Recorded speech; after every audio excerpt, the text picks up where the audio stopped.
News 18 big impact. Cherthala തിരോധാന കേസിൽ അന്വേഷണ സംഘത്തിന്റെ നിർണായക നീക്കം. റോസമ്മയുടെ പറമ്പിലും വീട്ടിലും പരിശോധന. ഐഷയെ കാണാതായതിനെ കുറിച്ച് റോസമ്മ ന്യൂസ് 18 നടത്തിയ വെളിപ്പെടുത്തൽ അന്വേഷണത്തിലെ വഴിത്തിരിവ്. സെബാസ്റ്റ്യന്റെ ഭാര്യയുടെ മൊഴിയെടുത്തും ക്രൈംബ്രാഞ്ച്.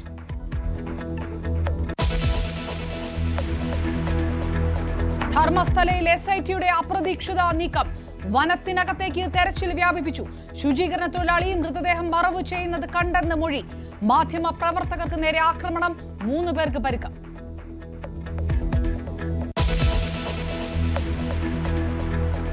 ഉത്തരാഖണ്ഡ് പ്രളയത്തിൽ കുടുങ്ങിയ മലയാളികൾ സുരക്ഷിതർ. ഡ്രൈവറുമായി ഫോണിൽ ബന്ധപ്പെട്ടു. രക്ഷാപ്രവർത്തനം ദുഷ്കരം. വെല്ലുവിളിയായി പ്രതികൂല കാലാവസ്ഥ.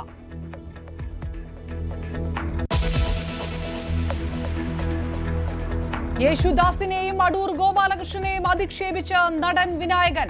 അസഭ്യ പരാമർശം ഫേസ്ബുക്ക് പോസ്റ്റിൽ. ശ്വേതാ മേനോൻ അശ്ലീല സിനിമകളിലൂടെ പണം സമ്പാദിച്ചെന്ന് പരാതി. കേസെടുത്ത് പോലീസ്.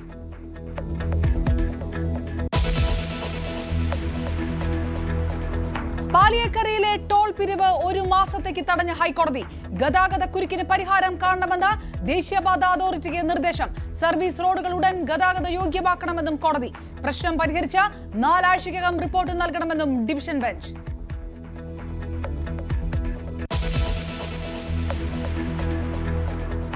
മെസ്സിയെ കൊണ്ടുവരുമെന്ന് പ്രഖ്യാപിച്ച കായിക മന്ത്രി മൗനത്തിൽ. ഈ വർഷം നടക്കില്ലെന്നറിഞ്ഞിട്ടും ചർച്ച തുടരുമെന്ന ന്യായവുമായി സ്പോൺസർമാർ. പഴി മുഴുവൻ അർജന്റീന ടീമിനും മെസ്സിക്കും.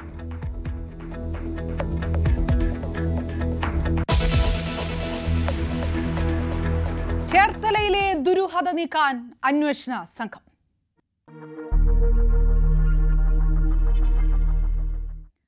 ചേർത്തല തിരോധാന കേസിൽ സെബാസ്റ്റ്യന്റെ മുൻ സുഹൃത്ത് റോസമ്മയുടെ പറമ്പിലും പരിശോധന തുടങ്ങി. ഐഷ തിരോധാന കേസിനെ കുറിച്ചുള്ള റോസമ്മയുടെ വെളിപ്പെടുത്തൽ ആദ്യം പുറത്തു കൊണ്ടുവന്നത് ന്യൂസ് 18 ആണ്.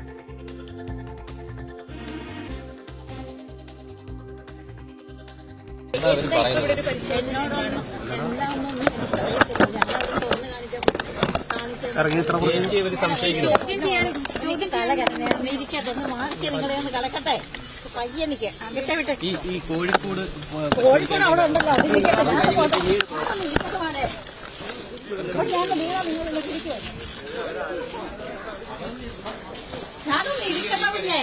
എന്തെങ്കിലും പറയാനുണ്ടോ?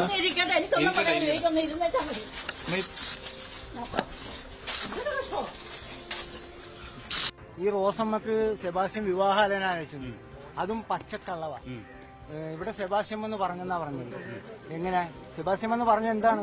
എന്റെ ഡിവേഴ്സ് കഴിഞ്ഞ് നിൽക്കുകയാണ്. എന്റെ ഡിവേഴ്സ് കഴിഞ്ഞ് നിൽക്കുകയാണ്. റോസമ്മേനെ വിവാഹം കഴിക്കാൻ. ഈ റോസമ്മയുടെ ഭർത്താവ് മരിച്ചുപോയതാണ്. അദ്ദേഹത്തിന് ആ വിവാഹത്തിലെ മക്കളുണ്ട്. അവരൊക്കെ ഗൾഫിലല്ലേ? അവര് ഓസ്ട്രേലിയ. അവരെ ഇവരായിട്ടൊന്നും ബന്ധമൊന്നും എന്തായാലും അവരുടെ ഓഹരിയാണ് ഇത്. ആ വ്യക്തി ഈ റോസമ്മയുടെ രണ്ടാമത്തെ ഭർത്താവ് കൊടുത്ത ഓഹരിയാണിത്. ഇത് അവരുടെ കുടുംബം. ഈ റോസമ്മയുടെ ഭർത്താവിന്റെ. ഈ കോഴി ഫാം ക്ലീൻ ചെയ്യുമ്പോൾ ഈ കോഴി റോസമ്മയുടെ ഈ കുര്യാക്കോസിന്റെ വൈഫ് ഞങ്ങളുടെ കുടുംബത്തുള്ള എല്ലാവരും പഠിപ്പിച്ചിട്ടുള്ളത്. ഈ JCB ഉപയോഗിച്ച് റോസമ്മ കിട്ടുന്ന റോസമ്മേനെ എല്ലാം വിവാഹം കഴിച്ചുകൊണ്ട് വന്നത്. ഇവരെടുത്ത കാര്യ കുര്യാക്കോസിന്റെ അറ്റാക്കൊന്നും മരിക്കുന്നത് അത് നമുക്ക് അറിയാൻ പാടില്ല എല്ലാ സംഭവം. നിങ്ങൾ എന്നോട് മാത്രമല്ല ചോദിക്കുന്നത്, ആ നാട്ടുകാർ അപ്പുറത്ത് അവരൊക്കെ നമുക്ക് ഇതിനകത്ത് സംശയമുണ്ട്.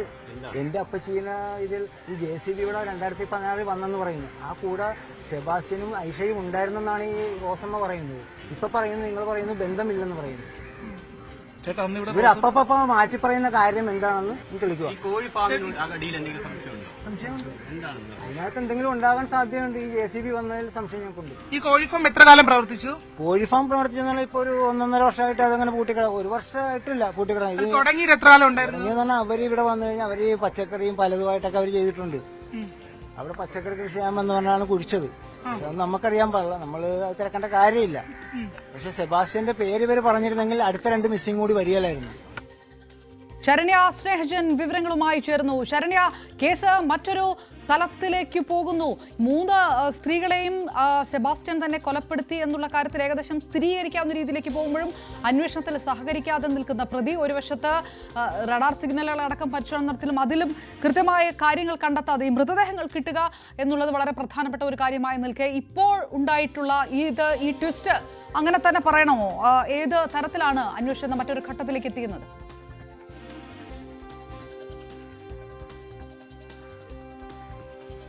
അപർണ, ഏറ്റവും നിർണായകമായത് ഈ കഴിഞ്ഞ ദിവസം ന്യൂസ് 18 പുറത്തു വന്ന റോസമ്മയുടെ വെളിപ്പെടുത്തലാണ്. അതിനുശേഷമാണ് സ്പെഷ്യൽ ബ്രാഞ്ച് സംഘവും ക്രൈംബ്രാഞ്ച് സംഘവും റോസമ്മയിൽ നിന്ന് വിവരങ്ങൾ തേടിയത് എന്നുള്ളതാണ്. ഇപ്പോൾ അടുത്ത ഘട്ടത്തിലേക്ക് അത് കടന്നിരിക്കുന്നു. നമ്മൾ ഇന്നലെ വ്യക്തമാക്കിയിരുന്നു റോസമ്മയെ ഐഷ തിരോധാന കേസുമായി ബന്ധപ്പെട്ട് ചോദ്യം ചെയ്യുമെന്നുള്ളത് നമ്മൾ വ്യക്തമാക്കിയിരുന്നു.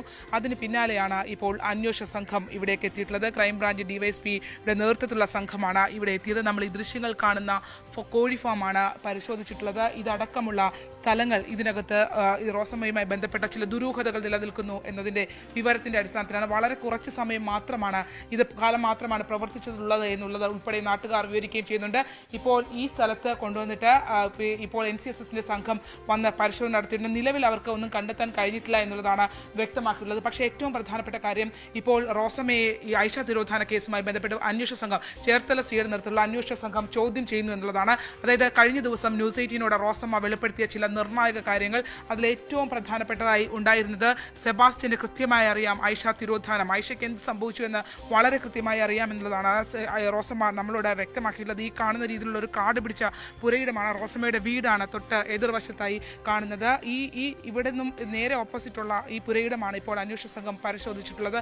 അതിൽ തന്നെ ഏറ്റവും പ്രധാനപ്പെട്ടതായി പറയാൻ കഴിയുന്നത് റോസമ്മ നമ്മളോട് പറഞ്ഞ ചില നിർണായകമായ കാര്യങ്ങളാണ്. അതായത് രജിസ്ട്രേഷൻ്റെ റോസമ്മയുടെ പേരിൽ ഐഷയുടെ പേരിൽ വാങ്ങിയിരിക്കുന്ന ഭൂമിയുടെ രജിസ്ട്രേഷൻ്റെ തലേ ദിവസമാണ് ഐഷയെ കാണാതാകുന്നത് എന്നുള്ളതാണ്. ഐഷയുടെ പണം സെബാസ്റ്റ്യൻ്റെ കൈവശം ഉണ്ടായിരുന്നു എന്നുള്ള നിർണായക വെളിപ്പെടുത്തൽ അവർ നമ്മളോട് നടത്തി.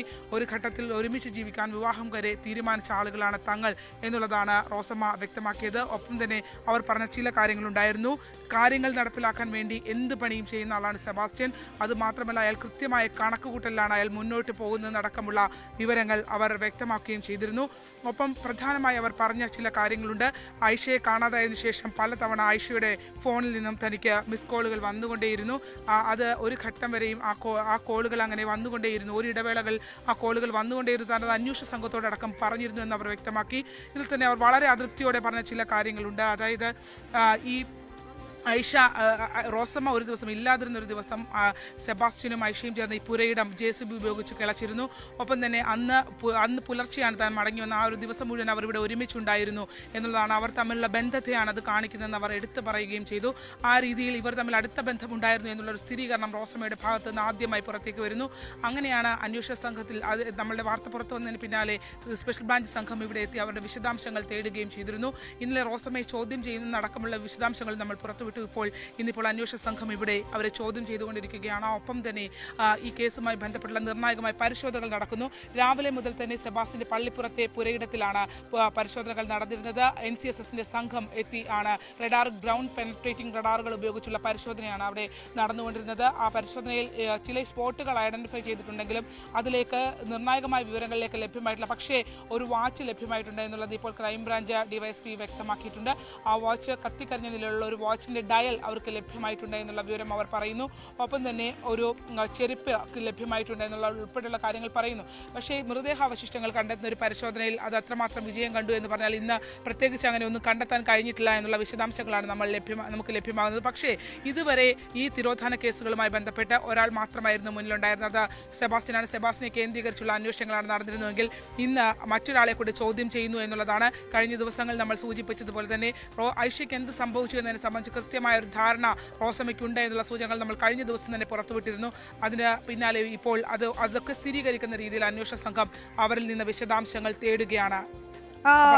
ശരണ്യ, ഞാൻ തിരികെ എത്താം. ശരണ്യ തുടരുക. നേരത്തെ DYSP മാധ്യമങ്ങളോട് പ്രതികരിച്ചിരുന്നതിലേക്ക്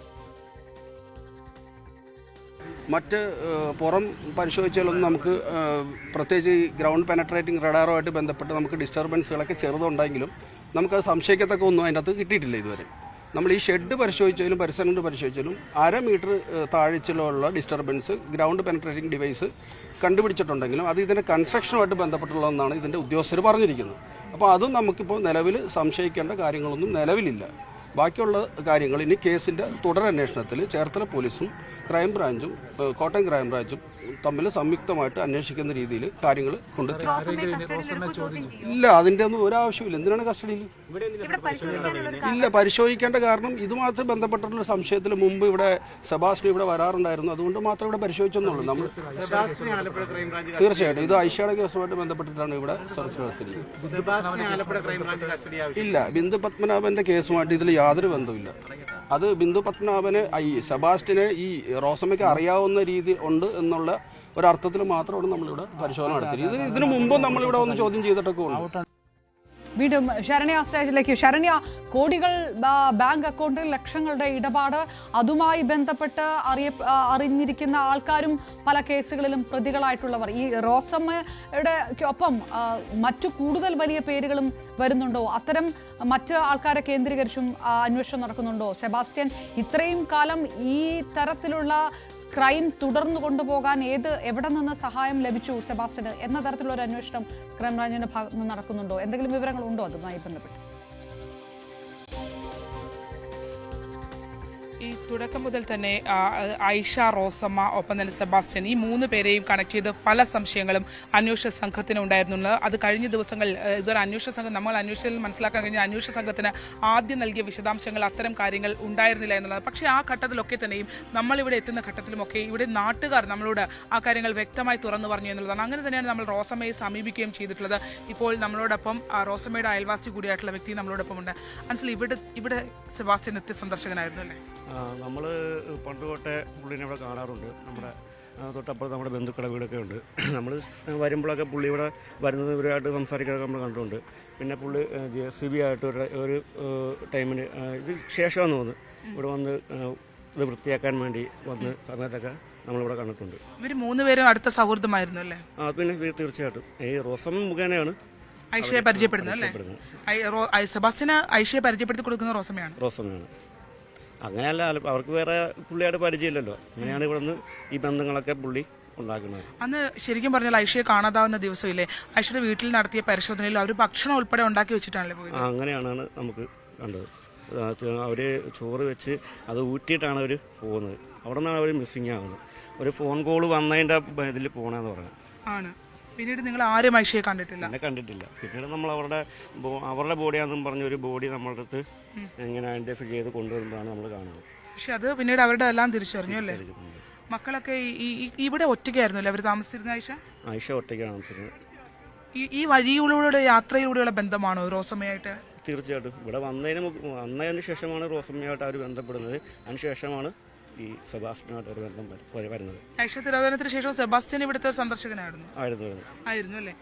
നമ്മളോട് പറഞ്ഞത് ഐഷ തിരോധാനത്തിന് ശേഷം പിന്നെ സെബാസ്റ്റ്യൻ വന്നിട്ടില്ല. ഇവരുമായിട്ടുള്ള കോൺടാക്ട് ഉണ്ടായിരുന്നു. അതിനുശേഷം ഇവർ പറയുന്നുണ്ടല്ലോ ഇവരെ വിളിച്ചിട്ടുണ്ട്, ഐഷയുടെ ഫോണിൽ നിന്ന് ഇവർ വിളിച്ചിട്ടുണ്ട്. ഇവർ തന്നെ പറയുന്ന ഒരു ഘട്ടത്തിൽ വിവാഹത്തിലേക്ക് പോകാനുള്ള അടുത്ത ബന്ധമായിരുന്നു എന്ന് പറയുന്നുണ്ട്. കല്യാണം കഴിക്കാൻ തീരുമാനിച്ചു എന്നൊക്കെ പറയുന്നുണ്ട്. അങ്ങനെയാണ് പറഞ്ഞിട്ടുണ്ടിരുന്നത്. ഇവർ തന്നെ പറഞ്ഞിട്ടുണ്ടത് ആണല്ലേ? അതാണ്, അതായത് അൻസിൽ തൊട്ടടുത്തുള്ള ആൾ തന്നെയാണ്. അൻസിൽ അന്ന് നമ്മൾ ഈ ഘട്ടത്തിൽ, അതായത് നമ്മൾ ഈ റോസമ്മയെ കാണാൻ വന്ന ഘട്ടത്തിലും ഒപ്പം തന്നെ ഐഷയുടെ വീട്ടിലേക്ക് ഐഷയുടെ വീട് ഐഷ എവിടെയായിരുന്നു താമസിച്ചിരുന്ന അടക്കമുള്ള സ്ഥലങ്ങൾ വെരിഫൈ ചെയ്യുന്നതിന് വേണ്ടി നമ്മൾ പോയിരുന്നു, നാട്ടുകാരെ കണ്ടിരുന്നു, സംസാരിച്ചിരുന്നു. ആ ഘട്ടത്തിലൊക്കെ നമ്മൾക്ക് ഈ നാട്ടിലുള്ള ആളുകളാണ് നമുക്കിങ്ങനെ ഒരു കാര്യങ്ങളൊക്കെ വ്യക്തമായി പറഞ്ഞു തന്നത്. അതായത് ഇവർ കൃത്യമായി ഇവിടെ നിത്യസന്ദർശകരായിരുന്നു, റോസമ്മയ്ക്ക് എല്ലാ കാര്യങ്ങളും അറിയാമെന്നുള്ള രീതിയിലുള്ള വിവരങ്ങൾ നാട്ടുകാരുടെ ഭാഗത്തു നിന്ന് നമുക്ക് ലഭ്യമായി കൊണ്ടിരുന്നു. അങ്ങനെയാണ് ഇതിന്റെ ഓരോ ഘട്ടത്തിലും, അതായത് ഈ പറഞ്ഞ രീതിയിൽ ഇപ്പോൾ അൻസിൽ സൂചിപ്പിച്ച അതേ രീതിയിൽ തന്നെ നമ്മൾ റോസമ്മയുടെ അടുത്തേക്ക് വരുന്നു. റോസമ്മയെ കാണുന്നതിന് മുൻപ് തന്നെ ഇവിടുത്തെ റിട്ടയർഡ് അധ്യാപികയായ എലിസബത്ത് ജേക്കബിനെ നമ്മൾ കാണുന്നു. എലിസബത്ത് ജേക്കബ് നമ്മളോട് പറഞ്ഞ ചില കാര്യങ്ങളുണ്ടായിരുന്നു. അതായത് ഇവിടെ നിത്യസന്ദർശകനാണ് സെബാസ്റ്റ്യൻ, രാവും പകലും അയാൾ ഇവിടെ തന്നെയാണ് ഉള്ളത്. ഐഷയും റോസമ്മയും ഒക്കെ ഒരുമിച്ചുണ്ടായിരുന്ന വീടാണിത്. ഇവിടെ അവർ പല സമയത്തും അവർ ഒരുമിച്ചുണ്ടാകാറുണ്ടായിരുന്നു എന്നുള്ള കാര്യം അവർ വ്യക്തമാക്കുകയും ചെയ്യുന്നു. മാത്രമല്ല എലിസബത്ത് ജേക്കബ് പറഞ്ഞൊരു കാര്യം വളരെ പ്രധാനപ്പെട്ടതാണ്. അതായത് ഒറ്റയ്ക്ക് താമസിച്ചിരുന്ന തന്നോടും സ്ഥലം വാങ്ങിത്തരാം എന്ന് പറഞ്ഞുകൊണ്ട് സെബാസ്റ്റ്യൻ തന്നെ സമീപിച്ചിരുന്നു എന്നുള്ളതാണ്. JCB ഉപയോഗിച്ച് ഈ പുരയിടം കിളയ്ക്കുന്നത് കണ്ട് അസ്വാഭാവികം തോന്നി അവർ ഇവിടെ വന്ന് ചോദിച്ചപ്പോൾ ഈ വീടിന്റെ അരപ്രൈസിൽ സെബാസ്റ്റ്യൻ ഇരിക്കുന്നത് കണ്ടു എന്നുള്ള നിർണായകമായ കാര്യമാണ് ടീച്ചർ നമ്മളോട് വ്യക്തമാക്കിയത്. മാത്രമല്ല ടീച്ചർ ഇത് എന്താണ് ഇവിടെ ചെയ്യുന്നതെന്ന് ചോദിച്ചപ്പോൾ മരത്തിന്റെ കുറ്റികൾ പിഴുതെടുക്കുകയാണോ എന്നുള്ള രീതിയിൽ പറഞ്ഞു. പക്ഷേ നമ്മൾ റോസമ്മയോട് അക്കാര്യം ചോദിച്ചപ്പോൾ റോസമ്മ വ്യക്തമാക്കിയത് ഇവിടെ ഞാനില്ലായിരുന്ന ദിവസം എൻ്റെ അനുമതി അനുമതിയില്ലാതെയാണ് ഐഷയും സെബാസ്റ്റ്യൻ ചേർന്ന് ഈ പുരയിടം കിളച്ചത് എന്നുള്ള കാര്യങ്ങൾ അവർ പറഞ്ഞത്. ഈ രണ്ട് കൂട്ടരും അത് സ്ഥിരീകരിച്ചിട്ടുണ്ട്. ഇവിടെ ഈ JCB ഉപയോഗിച്ച് ഈ പുരയിടം കിളച്ചിരുന്നു എന്നും ഒപ്പം തന്നെ അന്ന് ഇവരുടെ സാന്നിധ്യം ഇവിടെ ഉണ്ടായിരുന്നു എന്നുള്ള കാര്യവും വ്യക്തമാക്കുകയും ചെയ്യുന്നുണ്ട്. ഒപ്പം അതിനകത്ത് ടീച്ചറോട് സെബാസ്റ്റ്യൻ പറഞ്ഞ ചില വാക്കുകളുണ്ട്. അതായത് ഇവിടെ വഴി പ്രശ്നമുള്ളതുകൊണ്ട് ടീച്ചർ ഇവിടെ താമസിക്കേണ്ട, ടീച്ചർക്ക് ക്രിസ്ത്യൻ മതവിശ്വാസിയാണ്, അതുകൊണ്ട് തന്നെ പള്ളിയോട് ചേർന്ന് ഒരു പുരയിടം വാങ്ങിത്തരാം, അവിടെ ഹൈവേയുടെ സൈഡിൽ സ്ഥലം വാങ്ങിത്തരാം എന്ന് പറഞ്ഞുകൊണ്ട് ഒറ്റയ്ക്ക് താമസിക്കുന്ന എന്നെയും അയാൾ സമീപിച്ചിരുന്നു എന്നുള്ളതാണ് എലിസബത്ത് ജേക്കബ് നമ്മളോട് വ്യക്തമാക്കിയിട്ടുള്ളത്.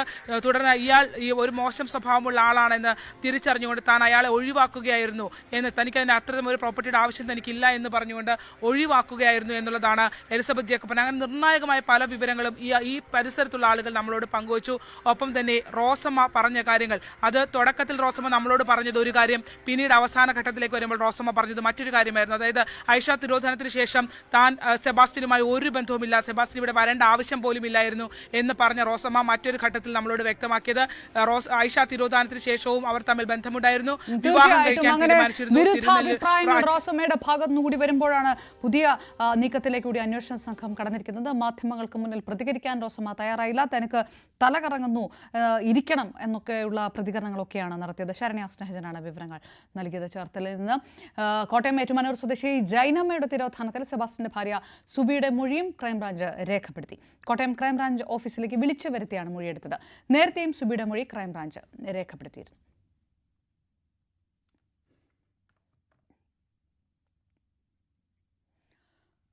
ദുരൂഹസ്ഥലയിലേക്ക് ഇനി.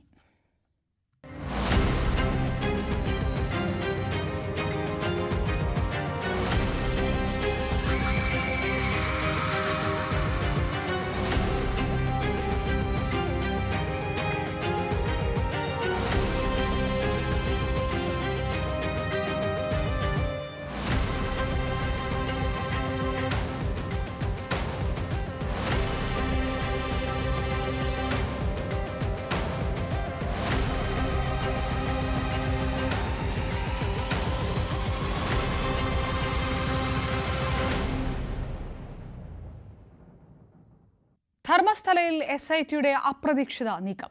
പോയിന്റ് 13-ൽ മണ്ണ് കുഴിച്ചുള്ള പരിശോധനയ്ക്കായി ഒരുക്കങ്ങൾ നടത്തുന്നതിനിടെ തീരുമാനം മാറ്റി സംഘം ബംഗളക്കുന്ന് വനത്തിനകത്തേക്ക് തെരച്ചിൽ വ്യാപിപ്പിച്ചു.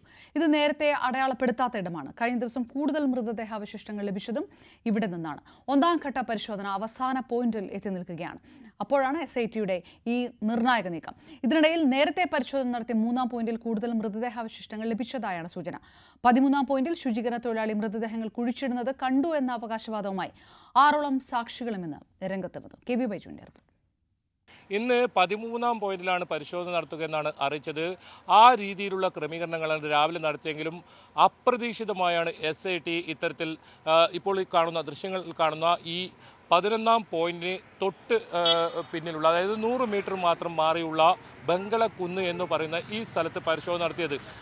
നേരത്തെ ഇവിടെ നടത്തിയ പരിശോധനയിൽ, അതായത് അടയാളപ്പെടുത്താത്ത ഈ സ്ഥലത്ത് നേരത്തെ നടത്തിയ പരിശോധനയിൽ ഒരു മൃതദേഹ അവശിഷ്ടം, അതോടൊപ്പം 60ഓളം അസ്ഥികൾ ഇങ്ങനെ ലഭിച്ച ഒരു സ്ഥലം കൂടിയാണിത്.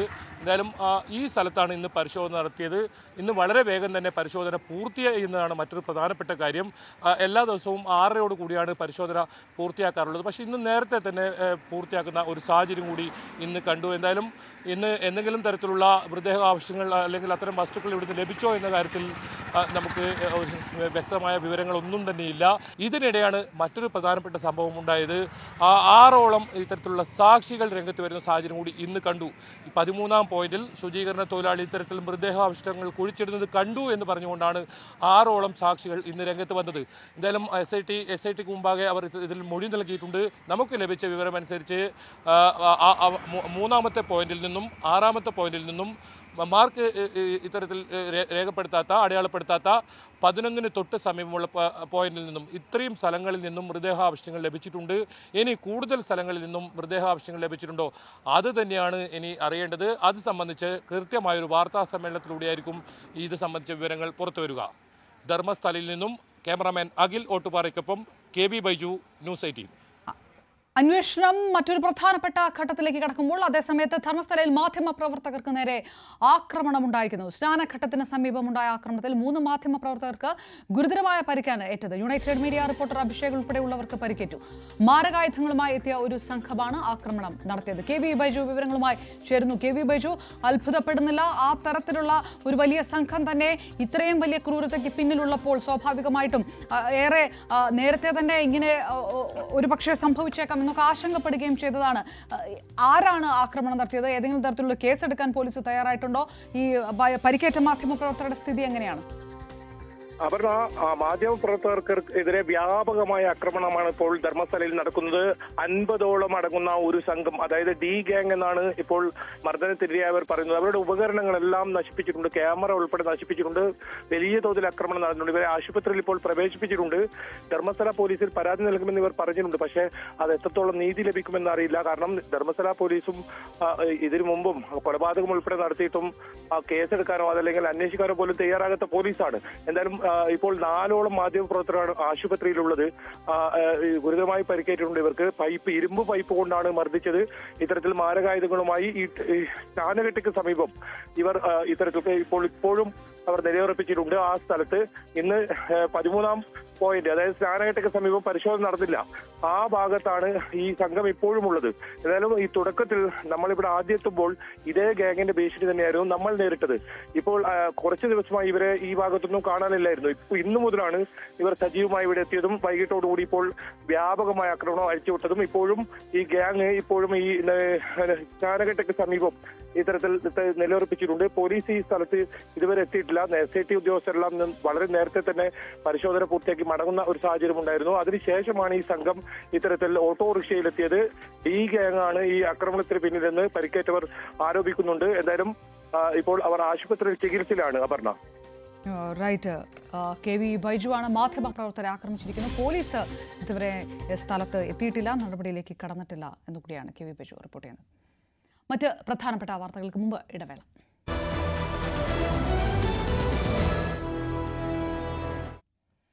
ഉത്തരാഖണ്ഡിലെ ധരാലിയിൽ മേഘവിസ്ഫോടനത്തെ തുടർന്നുണ്ടായ മിന്നൽ പ്രളയത്തിൽ രക്ഷാപ്രവർത്തനം തുടരുകയാണ്.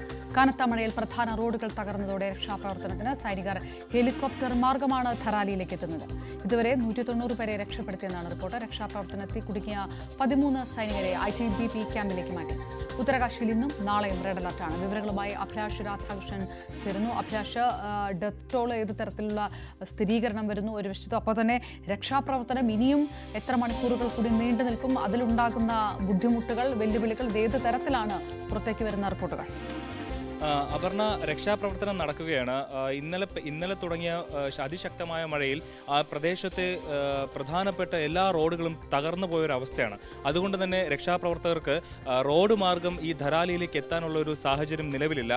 അതുകൊണ്ട് മാത്രമല്ല, ഈ ധരാലിയിൽ ഉണ്ടായിരുന്ന ഒരു സിവിൽ ഹെലിപ്പാഡ് ഉണ്ടായിരുന്നു, അതും ഈ പ്രളയത്തിൽ തകർന്നു പോയൊരു സാഹചര്യമുണ്ട്. അപ്പോൾ നിലവിൽ ഇപ്പോൾ ഹർഷിൽ, ഇതിൻ്റെ ഈ ധരാലിയുമായി 4 കിലോമീറ്റർ അപ്പുറത്തുള്ള ഹർഷിൽ എന്ന് പറയുന്ന സ്ഥലത്ത് ഒരു ഹെലിപാഡ് പ്രവർത്തന സജ്ജമാക്കിയതിനു ശേഷം അങ്ങോട്ടേക്ക് ഇന്ത്യൻ എയർഫോഴ്സിൻ്റെ 3 ഹെലികോപ്റ്ററുകൾ അയച്ച് അവിടുന്നാണ് പിന്നെ രക്ഷാപ്രവർത്തനം ഇപ്പോൾ നടക്കാൻ പോകുന്നത്. പ്രധാനപ്പെട്ട വിവരം എന്ന് പറയുന്നത് അവിടുന്ന് 225 സൈനികരും അതുപോലെ മിലിറ്ററി എഞ്ചിനീയർമാരും ധരാലിയിലേക്ക് എത്തിയിട്ടുണ്ട്. അവിടെ ഇപ്പോൾ രക്ഷാപ്രവർത്തനം നടക്കുകയാണ്. ഇപ്പോൾ നിലവിൽ 5 പേരുടെ മൃതദേഹങ്ങളാണ് കിട്ടിയിരിക്കുന്നത്. ഇന്നലെ 4 പേര് മരിച്ചതായിട്ട് സ്ഥിരീകരണമുണ്ടായി. ഇന്ന് ഇപ്പോൾ 5ാമത്തെ ആൾ മരിച്ചതായിട്ട് സ്ഥിരീകരിച്ചിരിക്കുന്നു. അദ്ദേഹത്തിൻ്റെ മൃതശരീരം കിട്ടിയിട്ടുണ്ട്. ഇനിയിപ്പോൾ വരുന്ന മണിക്കൂറുകളിലാണ് ഇനി കൂടുതലായിട്ട് ഇപ്പോൾ ഹെലികോപ്റ്റർ മാർഗം സൈനികർ അവിടെ എത്തുകയും രക്ഷാപ്രവർത്തനം കൂടുതൽ ഊർജിതമായി നടക്കുകയും ചെയ്യുന്നത്. കാരണം പ്രദേശത്ത് വലിയ രീതിയിലുള്ള മഴ തുടരുകയാണ്. ഇന്നും നാളെയും ഈ ഉത്തരകാശിയിലടക്കം റെഡ് അലേർട്ട് പ്രഖ്യാപിച്ചിരിക്കുന്ന ഒരു സാഹചര്യമുണ്ട്. അതുകൊണ്ട് തന്നെ നാളെയും ഇന്ന് ഒരു ദിവസം കൊണ്ട് അവിടെ രക്ഷാപ്രവർത്തനം പൂർത്തിയാകില്ല. നാളെയും രക്ഷാപ്രവർത്തനം നടക്കേണ്ട ഒരു സാഹചര്യമുണ്ട്. കാരണം വലിയ രീതിയിലുള്ളൊരു മഴയാണ് അവിടെ ഉണ്ടായിരിക്കുന്നത്. നിലവിൽ 190ഓളം പേരെ അവിടുന്ന് മാറ്റി എന്നുള്ളതാണ് വിവരം. ഒരു പക്ഷേ അത് വരുന്ന മണിക്കൂറുകളിൽ കൂടുതലായി 300-400 പേരെയൊക്കെ അവിടുന്ന് രക്ഷപ്പെടുത്താനുള്ള സാഹചര്യമുണ്ട്. അതുപോലെ തന്നെ നിലവിൽ 5 പേരാണ് മരിച്ചതെന്ന് എന്ന് ഔദ്യോഗിക വിവരമുണ്ടെങ്കിലും മരണസംഖ്യ ഇനിയും ഒരുപാട് ഏറും എന്നുള്ളതാണ് നമുക്ക് അവിടുത്തെ സ്ഥിതിഗതികളിൽ നിന്ന് മനസ്സിലാവുന്നത്. കാരണം അത്ര വലിയൊരു മിന്നൽ പ്രളയമാണ് ധരാലി എന്ന് പറയുന്ന ഒരു ഗ്രാമത്തിലേക്ക് അടിച്ചു കയറിയിരിക്കുന്നത്. അതുകൊണ്ട് തന്നെ വരും മണിക്കൂറുകളിൽ NDRF-ഉം SDRF-ഉം ഇന്ത്യൻ സേനയും ഇന്ത്യൻ ആർമിയും അതുപോലെ എയർഫോഴ്സും സംയുക്തമായി ചേർന്നുകൊണ്ടുള്ള വലിയ രീതിയിലുള്ള ഒരു രക്ഷാപ്രവർത്തനം തന്നെയായിരിക്കും ധരാലിയിൽ നടക്കുക. അപർണ. അഭിലാഷ് രാധാകൃഷ്ണൻ വിവരങ്ങൾ നൽകിയത്. ധരാലിയിൽ രക്ഷാപ്രവർത്തനം ഈ മണിക്കൂറിലും തുടരുന്ന സാഹചര്യം. പാലിയക്കരയിൽ ടോൾ പിരിക്കുന്നത് താൽക്കാലികമായി തടഞ്ഞ് ഹൈക്കോടതി. അടുത്ത 4 ആഴ്ച ടോൾ പിരിക്കരുതെന്ന് കോടതി ഉത്തരവിട്ടു. ഇടപ്പള്ളി മണ്ണുത്തി ദേശീയപാതയിൽ ഗതാഗത കുരുക്ക് വർദ്ധിച്ച സാഹചര്യത്തിലാണ് കോടതിയുടെ ഇടപെടൽ. അടിയന്തരമായി സർവീസ് റോഡുകൾ എങ്കിലും ഗതാഗത യോഗ്യമാക്കണമെന്നും കോടതി നിർദ്ദേശിച്ചു. പാലിയക്കര ടോൾ പിരിവ് 4 ആഴ്ചത്തേക്ക് തടയണമെന്ന് ഉത്തരവിട്ടിരിക്കുകയാണ് ഹൈക്കോടതി. ഇടപ്പള്ളി മണ്ണൂത്തി ദേശീയപാതയിലെ ഗതാഗത കുരുക്ക് പരിഹരിക്കാത്തിടത്തോളം കാലം ടോൾ പിരിവ് തുടരേണ്ടതില്ല എന്ന് തന്നെയാണ് ഹൈക്കോടതി നിർദ്ദേശം. നേരത്തെ തന്നെ ഈ കേസ് പരിഗണിക്കുന്ന സാഹചര്യത്തിൽ ഗതാഗത കുരുക്ക് പരിഹരിക്കുന്നതിന് ദേശീയപാത അതോറിറ്റി പരാജയമാണെന്ന് കോടതി ചൂണ്ടിക്കാട്ടിയിരുന്നു. ആ ഒരു സാഹചര്യത്തിൽ NHAI 3 ആഴ്ചത്തെ സമയം കോടതിയിൽ ആവശ്യപ്പെട്ടിരുന്നു. പക്ഷേ അടിയന്തരമായി ഇടക്കാല ഉത്തരവ് ഈ കാര്യത്തിൽ ഉണ്ടാകുമെന്ന് അന്ന് തന്നെ കോടതി ചൂണ്ടിക്കാണിച്ചതാണ്. ജസ്റ്റിസുമാരായ A. മുഹമ്മദ് മുഷ്താഖ്, അതുപോലെ തന്നെ V. ഹരിശങ്കർ V. മേനോൻ എന്നിവരുടെ ഡിവിഷൻ ബെഞ്ചിൻ്റെതാണ് ഈ ഉത്തരവ്. ഈ ഉത്തരവ് പ്രകാരം ഈ 4 ആഴ്ചത്തേക്ക് ഈ പാലിയക്കര ടോൾ ബൂത്തിൽ പിരിവ് നൽകേണ്ടതില്ല എന്ന് തന്നെയാണ് കോടതി ഉത്തരവ്. കാരണം കാലങ്ങളായി സർവീസ് റോഡിലൂടെ തന്നെ ഗതാഗത സൗകര്യം ഒരുക്കുമ്പോഴും സർവീസ് റോഡ് താറുമാറായിട്ടും അതിനുള്ള സൗകര്യങ്ങളോ അതല്ലെങ്കിൽ അതിൻ്റെ മെയിൻ്റനൻസോ നടത്തിയിട്ടില്ല.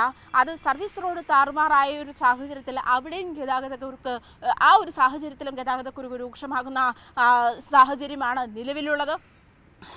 നാളുകളായി ദേശീയപാത അതോറിറ്റി ഗതാഗതക്കുരുക്ക് പരിഹരിക്കാമെന്ന് പറയുന്നതല്ലാതെ നിലവിൽ ഇതുവരെ നടപടികൾ ഉണ്ടായിട്ടില്ല. കോടികളാണ് ടോൾ പിരിവുമായി ബന്ധപ്പെട്ട് പിരിച്ചെടുത്തിട്ടുള്ളത്. പക്ഷേ അതിനുള്ള ആ പണത്തിനുള്ള പരിഹാരം പൊതുജനങ്ങൾക്ക് അതിനുള്ള സർവീസ് നൽകുന്നില്ല എന്ന് തന്നെയാണ് കോടതിയുടെ നിരീക്ഷണം. കഴിഞ്ഞ മാസം ഈ കേസ് പരിഗണിക്കുമ്പോൾ തന്നെ അടിയന്തരമായി ഇതിന് പരിഹാരം കാണണമെന്ന് കോടതി ആവശ്യപ്പെട്ടിരുന്നു. ഒരു കൂട്ടം ഹർജികളാണ്, അത് തൃശ്ശൂർ DCC പ്രസിഡന്റ് ഉൾപ്പെടെയുള്ളവരുടെ ഒരു കൂട്ടം ഹർജികളിലാണ് കോടതിയുടെ നടപടി. എന്തായാലും അടുത്ത 4 ആഴ്ചത്തേക്ക് പാലിയക്കരയിൽ ടോൾ പിരിവുണ്ടാകില്ല. അതുപോലെ തന്നെ അടിയന്തരമായി ഈ കാര്യത്തിൽ പരിഹാരമുണ്ടായില്ലെങ്കിൽ തുടർന്ന് പാലിയക്കര ടോൾ പിരിവ് പൂർണ്ണമായും നിർത്തലാക്കും എന്ന് തന്നെയാണ് ഹൈക്കോടതി നിർദ്ദേശിച്ചിരിക്കുന്നത്. ശബരിമല ട്രാക്ടർ യാത്രാ വിവാദത്തിൽ ADGP MR അജിത് കുമാറിന് ഹൈക്കോടതിയുടെ താക്കീത്. ഇത്തരം സംഭവങ്ങൾ ആവർത്തിക്കരുതെന്ന് കോടതി. യാത്രയ്ക്കായി ട്രാക്ടർ ഉപയോഗിച്ചു എന്നാണ് MR അജിത് കുമാറിന്റെ വിശദീകരണം. വിശദീകരണത്തിന്റെ അടിസ്ഥാനത്തിൽ സ്വമേധയാ സ്വീകരിച്ച ഹർജിയിലെ തുടർ നടപടികൾ ഹൈക്കോടതി അവസാനിപ്പിച്ചു. അറപ്പുളവാക്കുന്ന ഭാഷാ പ്രയോഗവുമായി വീണ്ടും നടൻ വിനായകൻ. ഗായകൻ യേശുദാസിനെയും സംവിധായകൻ അടൂർ ഗോപാലകൃഷ്ണനെയും അധിക്ഷേപിക്കുന്ന ഫേസ്ബുക്ക് പോസ്റ്ററാണ് ഏറ്റവും ഒടുവിലെത്തിയത്. അസഭ്യം പറഞ്ഞുള്ള പോസ്റ്റിനെതിരെ വ്യാപക പ്രതിഷേധം ഉയരുകയാണ്. VS-നെയും ഉമ്മൻചാണ്ടിയെയും ഉൾപ്പെടെ അധിക്ഷേപിച്ച് നേരത്തെ വിനായകൻ പോസ്റ്റിട്ടിരുന്നു. വിവരങ്ങളുമായി VV വിനോദ് ചേരുന്നു. വിനോദ്, അടൂർ ഗോപാലകൃഷ്ണന്റെ പരാമർശം വലിയ തരത്തിലുള്ള വിമർശനങ്ങൾ ഉണ്ടാക്കിയ ഒരു സാഹചര്യമുണ്ട്. പക്ഷേ ഈ വിമർശിച്ചവരെ പോലും മറിച്ച് ചിന്തിപ്പിക്കുന്ന തരത്തിലുള്ള ഒരു പോസ്റ്റായിരിക്കും സ്വാഭാവികമായിട്ടും വിനായകന്റെ സ്ഥിരം ഭാഷയിൽ പോസ്റ്റ് ഇടുകയാണെങ്കിൽ ഉണ്ടാവുക. ഏത് തരത്തിലാണ് സമൂഹ മാധ്യമങ്ങളിൽ വിമർശനങ്ങളും പ്രതിഷേധമൊക്കെ വരുന്നത് ഇപ്പോൾ? അപർണ, സിനിമാ കോൺക്ലേവിൽ അടൂർ ഗോപാലകൃഷ്ണൻ നടത്തിയ പരാമർശത്തിനെതിരെയാണ് വിനായകൻ്റെ പോസ്റ്റ്. നമ്മൾ സൂചിപ്പിച്ചതുപോലെ തന്നെ അറപ്പുളവാക്കുന്ന ഭാഷയിലാണ് ഇത്തരത്തിൽ പദപ്രയോഗങ്ങൾ നടത്തിയിട്ടുള്ളത്. നമുക്കത് റിപ്പോർട്ട് ചെയ്യാൻ പോലും കഴിയില്ല. അത്രയ്ക്ക് അസഭ്യം എഴുതി ചേർത്തിരിക്കുന്ന ഒരു പോസ്റ്റാണ്. ഒരു ചലച്ചിത്ര താരമാണ്, കലാകാരനാണ്. പക്ഷേ വിനായകൻ്റെ ചരിത്രം നമുക്കറിയാം. ഇതാദ്യമായല്ല ആളുകളെ ഇങ്ങനെ അധിക്ഷേപിക്കുന്നത്. ഉമ്മൻചാണ്ടിയുടെ മരണസമയത്ത് ഉമ്മൻചാണ്ടിയെ അധിക്ഷേപിക്കുന്നു. പിന്നീട് VS അന്തരിച്ചപ്പോൾ ഉമ്മൻചാണ്ടിയെയും VS-നെയും മാത്രമല്ല മഹാത്മാഗാന്ധി മുതൽ ജവഹർലാൽ നെഹ്റു, ഇന്ദിരാഗാന്ധി, രാജീവ് ഗാന്ധി, ഹൈബി ഈഡൻ്റെ പിതാവ് ജോർജ് ഈഡൻ തുടങ്ങി ഈ പേരുകാരെ എല്ലാം അധിക്ഷേപിക്കുന്ന തരത്തിലുള്ള പരാമർശ പോസ്റ്റുകൾ ആ തരത്തിൽ വിനായകൻ ചേർക്കുകയാണ്. പിന്നീട് ഈ വിനായകൻ്റെ ഒരു സാഹചര്യം പരിശോധിക്കുമ്പോൾ അദ്ദേഹം വെല്ലുവിളിക്കുകയാണ്, സർക്കാരിനെ തന്നെ വെല്ലുവിളിക്കുന്നു. ഈ കേസെടുക്കാൻ തയ്യാറുണ്ടോ എന്ന് ചോദിക്കുന്നു. പിന്നീട് യൂത്ത് കോൺഗ്രസ്സുകാരുടെയൊക്കെ പരാതിയിൽ അങ്ങനെ ഒരു പരാതി എടുക്കുകയും ചെയ്യുന്നു. പക്ഷേ ചാണ്ടി ഉമ്മൻ നേരത്തെ തന്നെ, അതായത് ഉമ്മൻചാണ്ടി അന്തരിക്കുന്ന സമയത്ത് തന്നെ ഇങ്ങനെ പരാമർശമുണ്ടായപ്പോൾ അതിനോട് പൊറുക്കുന്നു, അല്ലെങ്കിൽ അതിൽ താൻ ഗൗരവമായി കാണുന്നില്ല എന്നൊക്കെയായിരുന്നു അദ്ദേഹത്തിൻ്റെ അദ്ദേഹത്തിൻ്റെ മാന്യത കൊണ്ടുള്ള പ്രതികരണം. വിനായകന് അദ്ദേഹത്തിൻ്റെ കാര്യങ്ങൾ അവതരിപ്പിക്കാം, ഏതെങ്കിലും തരത്തിലുള്ള എതിർപ്പുണ്ടെങ്കിൽ അത് പറയാവുന്നതാണ്. അങ്ങനെ പറയുന്നുമുണ്ട്. ഈ കോൺക്ലേവിൽ തന്നെ അടൂരിനെതിരെ എതിർപ്പ് അറിയിച്ച ആളുകളുണ്ട്. പക്ഷേ വിനായകൻ്റെ ഭാഷ, അത് മാത്രമല്ല വിനായകൻ നേരത്തെ ഫ്ളാറ്റിൽ ഈ നഗ്നതാ പ്രദർശനം നടത്തിയതുമായി ബന്ധപ്പെട്ട കേസ്, അതിൽ പിന്നെ മാപ്പ് പറയുന്നു. ഹൈദരാബാദിൽ വിമാനത്താവളത്തിൽ ബഹളമുണ്ടാക്കുന്നു, അവിടെ ഉദ്യോഗസ്ഥരുമായി തർക്കമുണ്ടാകുന്നു. എറണാകുളത്ത് പോലീസ് സ്റ്റേഷനിൽ ബഹളമുണ്ടാക്കുന്നു. കൊല്ലത്ത് ആഡംബര ഹോട്ടലിൽ ബഹളമുണ്ടാക്കുന്ന ഒരു സാഹചര്യം. ഇങ്ങനെ വിനായകൻ തുടരെ ഏറ്റവും മോശമായി പെരുമാറുന്ന നിലയിലേക്ക് പോകുന്നു. സലിം കുമാറിനെ അധിക്ഷേപിക്കുന്നു. അങ്ങനെ എത്രയോ കാര്യങ്ങളാകുന്നു. ഇപ്പോൾ ഏവരും ഉറ്റുനോക്കുന്നത് വിനായകനെതിരെ ഈ പരാമർശം, യേശുദാസിനെതിരെയൊക്കെ നടത്തുന്ന ഈ പരാമർശത്തിൽ നിയമ നടപടി ഉണ്ടാകുമോ എന്ന കാര്യമാണ്. അങ്ങനെ ഉണ്ടാകണമെന്ന് വലിയൊരു വിഭാഗം ആഗ്രഹിക്കുകയും ചെയ്യുന്നു. അപർണ. വളരെ പ്രധാനപ്പെട്ട ഒരു വാർത്തയിലേക്ക് ഈ നിമിഷം കടക്കുകയാണ്. ആലപ്പുഴ സിന്ധു തിരോധാന കേസിലും പരിശോധന നടക്കുന്നു. NCSS സംഘം സിന്ധുവിന്റെ വീടും പരിസരവും പരിശോധിക്കുകയാണ്. ശരണ്യ സ്നേഹജൻ ചേരുന്നു. ശരണ്യ, അപ്രതീക്ഷിതമായിട്ടുള്ള നീക്കങ്ങൾ അന്വേഷണ സംഘത്തിന്റെ ഭാഗത്തുനിന്ന്, അതായത് നേരത്തെ നടന്ന പരിശോധനയിൽ തന്നെ ഇതുമായി ബന്ധപ്പെട്ടിട്ടുള്ള എന്തെങ്കിലും ഒരു കണക്റ്റിംഗ് തുമ്പുകൾ കിട്ടിയിട്ടുണ്ട് എന്നുള്ളൊരു സൂചന അത് നൽകുന്നുണ്ടോ? വിവരം എന്താണ്? അപർണ, ഏറ്റവും പ്രധാനപ്പെട്ടത് സിന്ധു എന്ന വ്യക്തി, അതായത് ഈ കേസുമായി ബന്ധപ്പെട്ട് നാലാമതൊരു സ്ത്രീയുടെ തിരോധാനം കൂടി അന്വേഷണ സംഘം പരിശോധിക്കുന്നുണ്ടെന്ന് ന്യൂസ് വിവരം പുറത്തുവിട്ടത്. അതായത് തിരുവിഴ സ്വദേശിയായ ബിന്ദു ഇവര് തിരുവിഴ ക്ഷേത്രത്തിലേക്ക് എന്ന് പറഞ്ഞ് പോയ സ്ത്രീയാണ്. പിന്നെ അവരെ കണ്ടിട്ടേ ഇല്ല എന്നുള്ളതാണ് ബന്ധുക്കൾ ഉൾപ്പെടെ പറഞ്ഞത്. അതിദയനീയമായിരുന്നു കുടുംബത്തിന്റെ സാഹചര്യം.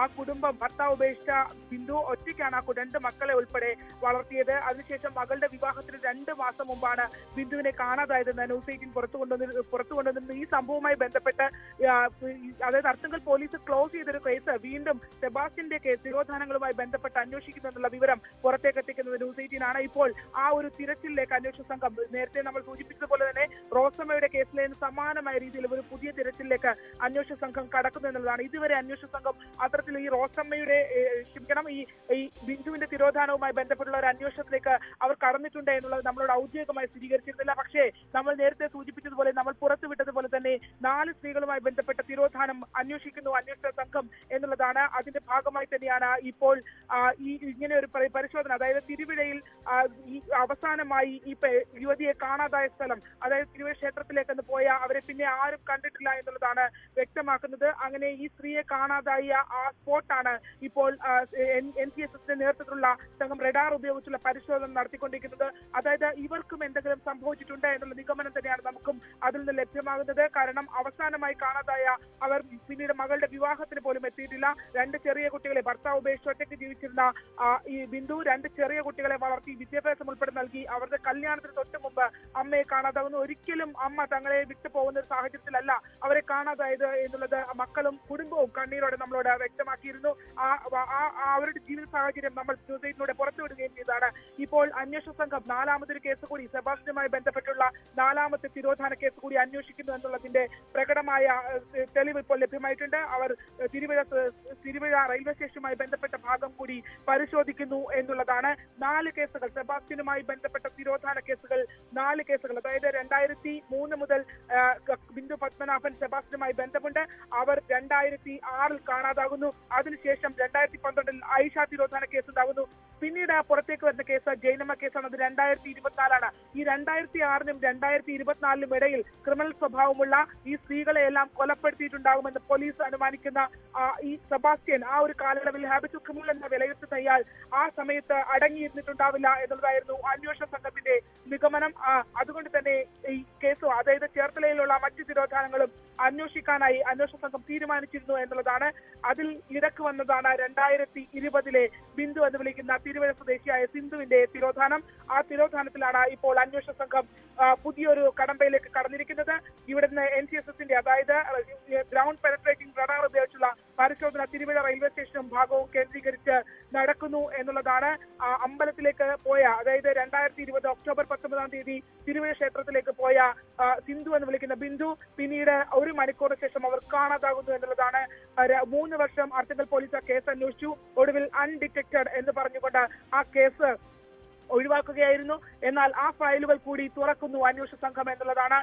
ഇതിൽ 4 സെബാസ്റ്റ്യനുമായി ബന്ധപ്പെട്ട 4 തിരോധാന കേസുകൾ പോലീസ് അന്വേഷിക്കുന്നു എന്നുള്ളത് സ്ഥിരീകരണം കൂടിയാണ് ഇപ്പോൾ പുറത്തു വന്നുകൊണ്ടിരിക്കുന്നത്. NCSS സംഘം ഇവിടെ എത്തി തിരുവിഴയിൽ പരിശോധന നടത്തിക്കൊണ്ടിരിക്കുകയാണ്. ശരണ്യ, ഇത് നിർണായകമായിട്ടുള്ള എന്തെങ്കിലും വെളിപ്പെടുത്തലുകൾ ഇതിനിടയിൽ കൂടെ സംഭവിക്കുന്നുണ്ടോ? നേരത്തെ ബിന്ദു പത്മനാഭൻ വിഷയവുമായി ബന്ധപ്പെട്ട അന്വേഷണം നടക്കുന്നില്ല എന്ന് നേരത്തെ DYSP പറയുന്നൊക്കെ കേടാ. അപ്പോൾ ഒരുപക്ഷെ ഇത് പുറത്തോട്ട് പറയുന്നില്ലെങ്കിലും വളരെ നിർണായകമായിട്ടുള്ള വെളിപ്പെടുത്തലുകളൊക്കെ നടക്കുന്നുണ്ട് ഇതിനിടയിൽ എന്നുകൂടിയാണോ? തീർച്ചയായിട്ടും ഇത് വളരെ രഹസ്യ സ്വഭാവത്തോടു കൂടി തന്നെയാണ് അന്വേഷണ സംഘം മുന്നോട്ട് കൊണ്ടുപോയിക്കൊണ്ടിരിക്കുന്നത് എന്നുള്ളതാണ്. നമ്മൾ ഇപ്പോൾ ഈ സംഭവങ്ങളുമായി ബന്ധപ്പെട്ട ഓരോ സ്പോട്ടുകളിലേക്കും നമ്മൾ എത്തുമ്പോഴാണ് ഇതിനകത്ത് മറ്റു പല കാര്യങ്ങളുമുണ്ട്, അതും തേടുന്നുണ്ട് എന്നുള്ള വിവരം നമുക്ക് ഈ ഇരയാക്കപ്പെട്ട ആളുകളുടെ കുടുംബങ്ങളിൽ നിന്ന് നമുക്ക് മനസ്സിലാക്കാൻ കഴിഞ്ഞിട്ടുള്ളത്. മറിച്ച് അന്വേഷണ സംഘം ഈ കേസുമായി ബന്ധപ്പെട്ട യാതൊരു വിവരങ്ങളും അംഗീകരിക്കുകയോ അവർ പുറത്തുവിടുകയോ ചെയ്യുന്നില്ല. അത്ര രഹസ്യ സ്വഭാവം ഈ അന്വേഷണത്തിന് അവർ കൊടുക്കുന്നുണ്ട് എന്നുള്ളതാണ്. വളരെ പെട്ടെന്ന്, അതായത് ഇന്നത്തെ ഒരു നിർദ്ദേശം പ്രകാരം നമുക്ക് ലഭ്യമായ വിവരപ്രകാരം സെബാസ്റ്റ്യന്റെ പുരയിടം പരിശോധിക്കുന്നു. NCSS സംഘം എത്തി സെബാസ്റ്റ്യന്റെ പുരയിടം പരിശോധിക്കുന്നു എന്നുള്ളൊരു വിവരം മാത്രമാണ് നമുക്ക് ലഭ്യമായിരുന്നത്. പക്ഷെ വളരെ പെട്ടെന്നായിരുന്നു ഇങ്ങനെ ഒരു ട്വിസ്റ്റ് ഉണ്ടായത്. റോസമ്മ നമ്മളോട് നിർണായക വെളിപ്പെടുത്തലുകൾ നടത്തിയ ഐഷയുടെ തിരോധാനത്തിൽ കൃത്യമായി പങ്കുണ്ട് എന്ന് റോസമ്മയുടെ പുരയിടത്തിലേക്ക് അന്വേഷണ സംഘം കടന്നു എന്നുള്ളതാണ്. പെട്ടെന്ന് അവിടെ നിന്ന് വൈൻഡപ്പ് ചെയ്ത റോസമ്മയുടെ പുരയിടത്തിലേക്ക് അവർ വരുന്നു. അവർ റോസമ്മയുടെ വീട്ടിലെ കോഴി ഫാം ഉൾപ്പെടെയുള്ള ഇടങ്ങൾ പരിശോധിക്കുന്നു. ഇനിയും കാട് പിടിച്ചു കിടക്കുന്ന 50 സെന്റോളം ഭൂമി അവിടെയുണ്ട്. അവിടെ പരിശോധനകൾ വേണ്ട. ഇപ്പോൾ ഒരു ഭാഗത്ത് ചേർത്തല സിയുടെ നേതൃത്വത്തിലുള്ള സംഘം റോസമ്മയെ ചോദ്യം ചെയ്തുകൊണ്ടിരിക്കുന്നതിനിടയിലാണ് മറ്റൊരു സംഘം, ആർത്തുങ്കൽ പോലീസ് നേതൃത്വത്തിലുള്ള സംഘം ഇപ്പോൾ ഇവിടെ ബിന്ദു എന്ന് വിളിക്കുന്ന സിന്ധു എന്നുള്ള സ്ത്രീയുടെ തിരോധാനവുമായി ബന്ധപ്പെട്ടുള്ള പരിശോധനകൾ നടത്തിക്കൊണ്ടിരിക്കുന്നത് എന്നുള്ളതാണ്. അതായത് പല ടീമുകളായി തിരിഞ്ഞ് ഒരേ സമയം തന്നെ പലയിടങ്ങളിൽ കേന്ദ്രീകരിച്ചുള്ള പരിശോധനകളാണ് ഇപ്പോൾ നടന്നുകൊണ്ടിരിക്കുന്നത്. ഏറ്റവും പ്രധാനപ്പെട്ടത് 4 സ്ത്രീകളുടെ തിരോധാനം പോലീസ് അന്വേഷിക്കുന്നു എന്നുള്ള സ്ഥിരീകരണത്തിലേക്ക് നമ്മൾ എത്തിയിരിക്കുന്നു എന്നുള്ളതാണ്. നമ്മൾ കഴിഞ്ഞ ദിവസം പറഞ്ഞ കാര്യങ്ങൾ ശരിയാണ്. അതിനകത്ത് മറ്റു പല കാര്യങ്ങളും ഉണ്ട് എന്നുള്ളതാണ്. അതായത് ഈ സ്ത്രീകളെല്ലാം കാണാതാകുന്നതിന് ഒരു സ്വഭാവമുണ്ട് എന്നുള്ളതാണ്. ഭർത്താക്കന്മാരുമായി അകന്നു നിൽക്കുന്ന സ്ത്രീകൾ, ഉപേക്ഷിക്കപ്പെട്ട സ്ത്രീകൾ, സാമ്പത്തികമായി പ്രതിസന്ധിയുള്ള അല്ലെങ്കിൽ ഒറ്റപ്പെട്ട് നിൽക്കുന്ന സാമ്പത്തിക സാഹചര്യങ്ങൾ ആവശ്യം വരുന്ന സ്ത്രീകൾ, ഇവരെയൊക്കെയാണ് ആക്കിയിട്ടുള്ളത് എന്നുള്ള ഒരു സ്ഥിരീകരണത്തിലേക്ക് അന്വേഷണ സംഘം എത്തിയിട്ടുണ്ടായിരുന്നു. അങ്ങനെ പരിശോധിക്കുമ്പോൾ ഈ മകളുടെ വിവാഹത്തിന് 2 മാസം മുമ്പ്, അതായത് ഒറ്റയ്ക്ക് കഷ്ടപ്പെട്ട് മകൾക്ക് അണിയുന്നുള്ള സ്വർണം ഉൾപ്പെടെ കണ്ടെത്തിയ ഒരു അമ്മയാണ്. അവരത് വാങ്ങി വെച്ചിരിക്കുന്നു, എല്ലാ കാര്യങ്ങളും ചെയ്യുന്നു. മകളുടെ നിശ്ചയത്തിന് പിറ്റേ ദിവസം അവരെ കാണാതാവുന്നു എന്ന് പറഞ്ഞാൽ ആർക്കും സങ്കല്പിക്കാൻ പോലും കഴിയുന്നില്ല എന്നുള്ളതാണ്. അതുകൊണ്ട് തന്നെ ഈ ഭർത്താവുമായി അകന്നു നിൽക്കുന്ന സ്ത്രീ മറ്റ് കേസുകളുമായി സിമിലറായി നോക്കുമ്പോൾ സിമിലാരിറ്റി ഈ സിന്ധുവിനെ എന്ന് വിളിക്കുന്ന ബിന്ദുവിന്റെ തിരോധാനത്തിലും ഉണ്ട് എന്നുള്ളതാണ്. പക്ഷേ നമ്മൾ ഏറ്റവും പ്രധാനമായി നമ്മൾ പറയുന്നത് ഈ ഐഷ തിരോധാനവുമായി ബന്ധപ്പെട്ട് നമ്മൾ ഐഷയുടെ മക്കളെ ഉൾപ്പെടെ ബന്ധപ്പെടുമ്പോൾ അവർ പറഞ്ഞത് സെബാസ്റ്റ്യൻ ഈ കേസുമായി ഒരു ബന്ധവുമില്ല എന്ന് പറഞ്ഞതിന് ശേഷം ഐഷ തിരോധാനത്തിൽ റോസമ്മയുടെ നിർണായക വെളിപ്പെടുത്തൽ ന്യൂസൈറ്റിനുള്ളിൽ പുറത്തു വന്നതിന് ശേഷമാണ് ഈ റോസമ്മയ്ക്കും മറ്റുള്ളവർക്കും ഇതിനകത്ത് പങ്കുണ്ട് എന്നുള്ള രീതിയിലുള്ള ഒരു വിശദീകരണത്തിലേക്ക് ബന്ധുക്കളടക്കം എത്തുന്നത്. അതായത് ബന്ധുക്കളോട് പോലും ഈ ഒരു ബന്ധം, അതായത് സെബാസ്റ്റ്യനുമായിട്ടുള്ള കണക്ഷൻസ് അവിടെ മറച്ച് ഹൈഡ് ചെയ്യപ്പെട്ടിരുന്നു എന്നുള്ളത് വ്യക്തമാണ്. ഒറ്റയ്ക്ക് താമസിക്കുന്ന സ്ത്രീകൾ, മറ്റു ബന്ധുക്കളുമായി അധികം അടുപ്പമില്ലാത്ത ആളുകൾ, ഇവരാണ് ടാർഗറ്റിന് ഇരയായിട്ടുള്ളത് എന്നുള്ളതാണ് അന്വേഷണ സംഘത്തിന്റെ നിഗമനം. അങ്ങനെ പരിശോധിക്കുകയാണെങ്കിൽ തീർച്ചയായും ഈ ബിന്ദു എന്ന് വിളിക്കുന്ന ഇപ്പോൾ പരിശോധന നടക്കുന്ന സിന്ധുവിന്റെ തിരോധാന കേസുമായി ബന്ധപ്പെട്ടും അത്തരം ലിങ്കുകൾ ഉണ്ട് എന്നുള്ളതാണ് അന്വേഷണ സംഘം അനുമാനിക്കുന്നത്. അതുമായി ബന്ധപ്പെട്ടുള്ള പരിശോധനകൾ നടക്കുന്നു എന്നുള്ളതാണ്. ഈ ജൈനമ്മ തിരോധാനവുമായി ബന്ധപ്പെട്ട് ലഭിച്ച നിർണായക വിവരങ്ങളുടെ തുമ്പ് പിടിച്ചുകൊണ്ട് എങ്ങനെയെങ്കിലും സെബാസ്റ്റ്യൻ എന്ന ഈ വ്യക്തിയെ അയാളെ പുറത്തു കൊണ്ടുവരുന്നതിന് വേണ്ടി, തുറന്നു കാണിക്കുന്നതിന് വേണ്ടിയുള്ള ശ്രമമാണ് അന്വേഷണ സംഘത്തിന്റെ ഭാഗത്ത് നിന്ന് ഉണ്ടായിക്കൊണ്ടിരിക്കുന്നത്. ആഭരണ ശരണ്യ സ്നേഹജൻ നൽകുന്നു. നേരത്തെ ന്യൂസ് 18 തന്നെ കൊണ്ടുവന്ന വാർത്ത അത് സ്ഥിരീകരിക്കുകയാണ്. 3 അല്ല 4 സ്ത്രീകളുടെ തിരോധാന കേസുകളിലും സെബാസ്റ്റ്യന്റെ പങ്ക് വ്യക്തമാകുന്ന രീതിയിലേക്ക് കാര്യങ്ങൾ പോകുന്നു. സിന്ധു എന്ന ബിന്ദുവിന്റെ തിരോധാനത്തിലും സെബാസ്റ്റ്യന്റെ പങ്ക് പോലീസ് സംശയിക്കുകയാണ്.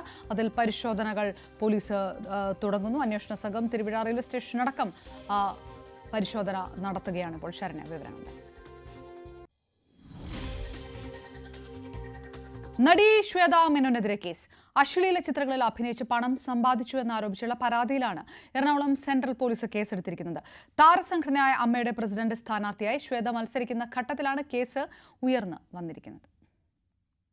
IT നിയമത്തിലെ 67A വകുപ്പ് പ്രകാരവും അനാശാസ്യ പ്രവർത്തന നിരോധന നിയമപ്രകാരവുമാണ് കേസ്. അശ്ലീല രംഗങ്ങൾ സമൂഹ മാധ്യമങ്ങൾ വഴി പ്രചരിപ്പിച്ചു എന്ന് പരാതിയിലുണ്ട്. മാർട്ടിൻ മേനാച്ചേരി എന്നയാൾ നൽകിയ പരാതിയിലാണ് കേസ്. ശ്വേതാ മേനോൻ അഭിനയിച്ച രതിനിർവേദം, ശ്വേതാ മേനോന്റെ പ്രസവം ചിത്രീകരിച്ച ബ്ലസി ചിത്രം കളിമണ്ണ്, ഒപ്പം ഒരു ഗർഭനിരോധന ഉറയുടെ പരസ്യചിത്രവുമാണ് പരാതിക്കാരൻ ചൂണ്ടിക്കാട്ടിയിരിക്കുന്നത്. ഈ ചിത്രങ്ങൾ സമൂഹ മാധ്യമങ്ങളിലും അശ്ലീല സൈറ്റുകളിലും പ്രചരിക്കുന്നുണ്ടെന്ന് പറഞ്ഞാണ് പരാതി. ഇവർ ഒരു ഓൺലൈൻ മീഡിയയ്ക്ക് കൊടുത്തിരിക്കുന്ന ഇതിലും അവർ സെക്സ്വൽ എക്സ്പ്ലിറ്റ് ആയിട്ടുള്ള വീഡിയോസുകൾ ഇനിയും ചെയ്യും, അല്ലെങ്കിൽ അത്തരം സിനിമകൾ അവർ ചെയ്യും എന്ന് പറഞ്ഞു. അപ്പം ഞാൻ പൊതുവിൽ ഇപ്പം മാധ്യമ സുഹൃത്തുക്കൾ ചോദിച്ചുകൊണ്ടാണ് ഞാൻ പറഞ്ഞത്. ഇപ്പോൾ അവർ അമ്മ പ്രസിഡന്റ് സ്ഥാനത്തേക്ക് വരുന്നതുകൊണ്ടാണോ ഇങ്ങനെ ഒരു സംഭവം ചോദിക്കുമ്പോൾ ഒരിക്കലുമല്ല. കാരണം ഇത് 2 മാസം മുൻപ് ഞാൻ കൊടുത്തിരിക്കുന്ന ഒരു പരാതിയാണ്. അപ്പോൾ ഇപ്പം ഈ ഒരു വലിയ ചർച്ച എന്ന് പറഞ്ഞാൽ ഇവർ അമ്മ പ്രസിഡന്റ് സ്ഥാനത്തേക്ക് വരും. പക്ഷേ അമ്മ പ്രസിഡന്റ് സ്ഥാനത്തേക്ക് വരുമ്പോഴും അങ്ങനെയുള്ള ഒരാൾ ഈ രംഗത്തേക്ക് വരുമ്പോൾ അവർ പൊതുവിലൊരു സമൂഹത്തിന് മാതൃകയാവണം എന്നുള്ളതാണ് എൻ്റെ ഒരു അഭിപ്രായം. മലയാള സിനിമയിലെ അഭിനേതാക്കളുടെ സംഘടനയായ അമ്മയുടെ ഭാരവാഹി തെരഞ്ഞെടുപ്പിൽ നിന്ന് ജഗദീഷ് പിന്മാറിയതോടെ പ്രസിഡന്റ് സ്ഥാനത്തേക്ക് ശ്വേതാ മേനോൻ എത്താൻ സാധ്യത കൂടിയിരുന്നു. എന്നാൽ കേസ് തെരഞ്ഞെടുപ്പിനെ ബാധിക്കുമോ എന്നതിൽ വ്യക്തത വന്നിട്ടില്ല. ന്യൂസ് 18 കൊച്ചി. പ്രൊഡ്യൂസേഴ്സ് അസോസിയേഷനെതിരായ വിമർശനത്തിൽ ഉറച്ച സാന്ദ്ര തോമസ്. സ്ക്രൂട്ടിനിയുടെ പേരിൽ നടന്നത് നാടകമാണെന്ന് സാന്ദ്ര ആവർത്തിച്ചു. സംഘടനയിലെ ചെറിയ വിഭാഗം മാത്രം എതിരെ നിൽക്കുമ്പോൾ സിനിമാ മേഖലയിലെ ഭൂരിഭാഗം തന്നെ പിന്തുണയ്ക്കുന്നവരാണെന്നും സാന്ദ്ര പറഞ്ഞു. കോടതിയിൽ നിന്ന് അനുകൂല തീരുമാനം ഉണ്ടാകുമെന്നാണ് പ്രതീക്ഷയെന്നും സാന്ദ്ര തോമസ് ന്യൂസ് 18 പറഞ്ഞു. പ്രൊഡ്യൂസേഴ്സ് അസോസിയേഷൻ ട്രഷറർ സ്ഥാനത്തേക്കുള്ള നോമിനേഷൻ തള്ളിയതോടെയാണ് പരസ്യ പ്രതികരണവുമായി സാന്ദ്ര തോമസ് രംഗത്തെത്തിയത്. ചട്ടങ്ങളെല്ലാം പാലിച്ചിട്ടും തന്റെ നോമിനേഷൻ തള്ളിയത് നിയമവിരുദ്ധമാണെന്ന് ചൂണ്ടിക്കാട്ടി സാന്ദ്ര കോടതിയെ സമീപിച്ചു.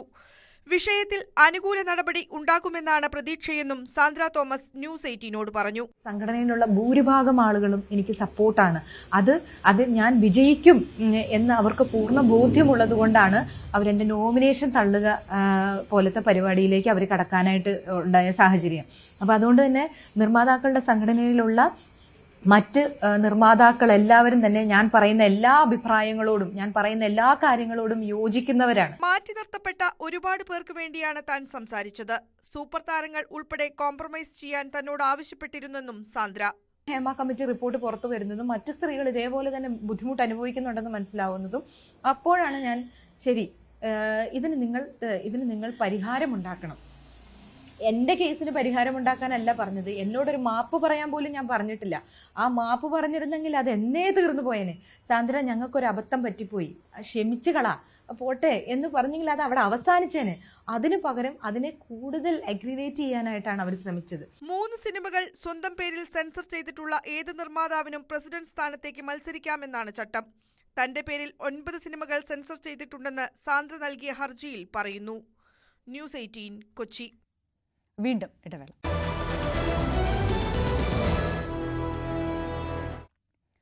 ഭവന വാഹന വ്യക്തിഗത വായ്പകളുടെ പലിശ നിരക്ക് കുറയില്ല. റിപ്പോ നിരക്ക് മാറ്റമില്ലാതെ തുടരുമെന്ന് reserve bank governor Sanjay Malhotra അറിയിച്ചു.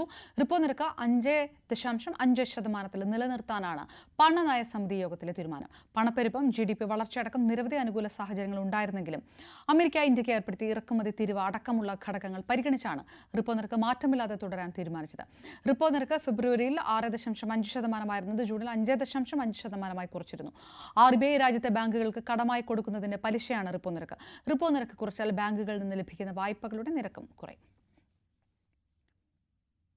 തൃശൂർ കോടാലി ഗവൺമെന്റ് സ്കൂൾ ഹാളിന്റെ സീലിംഗ് തകർന്നു വീണു. സ്കൂൾ അവധിയായതിനാൽ വലിയ ദുരന്തം ഒഴിവായി. ഇന്ന് പുലർച്ചെയാണ് സീലിംഗ് തകർന്നു വീണത്. ഷീറ്റിനടിയിലെ ജിപ്സം ബോർഡാണ് തകർന്നത്. സ്കൂൾ അസംബ്ലി കൂടുന്ന ഓഡിറ്റോറിയത്തിന്റെ സീലിംഗ് ആണ് തകർന്നത്. 2 വർഷം മുൻപ് ചെയ്ത സീലിംഗ് ആണിത്. മഴയിൽ കുതിർന്നതായി പരാതി ഉയർന്നിരുന്നു. എന്നാൽ മാറ്റി സ്ഥാപിക്കാൻ അധികൃതർ നടപടിയെടുത്തില്ല എന്നാണ് ആക്ഷേപം. ഞാൻ ഈ വാർഡിലെ മെമ്പറാണ്, സ്കൂളിലെ വാർഡിലെ മെമ്പറാണ് സൂരജ്.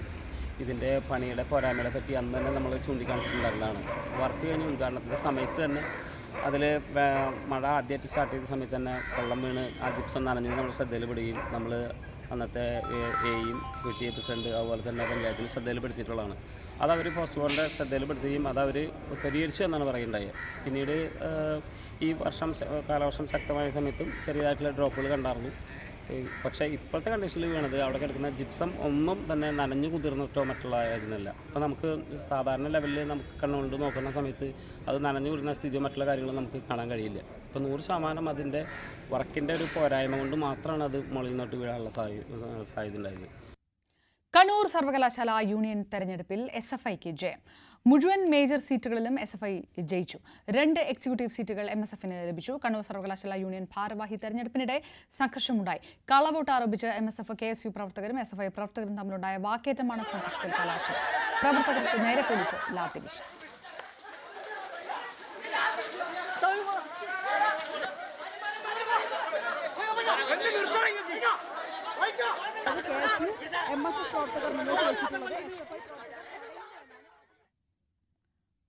അർജന്റീന ടീമിന്റെയും ലയണൽ മെസ്സിയുടെയും വരവ് മുടങ്ങുമെന്ന ഊഹാപോഹങ്ങൾ നിലനിൽക്കുമ്പോൾ എന്താണ് ശരിക്കും സംഭവിച്ചതെന്ന് പരിശോധിക്കാമിനി.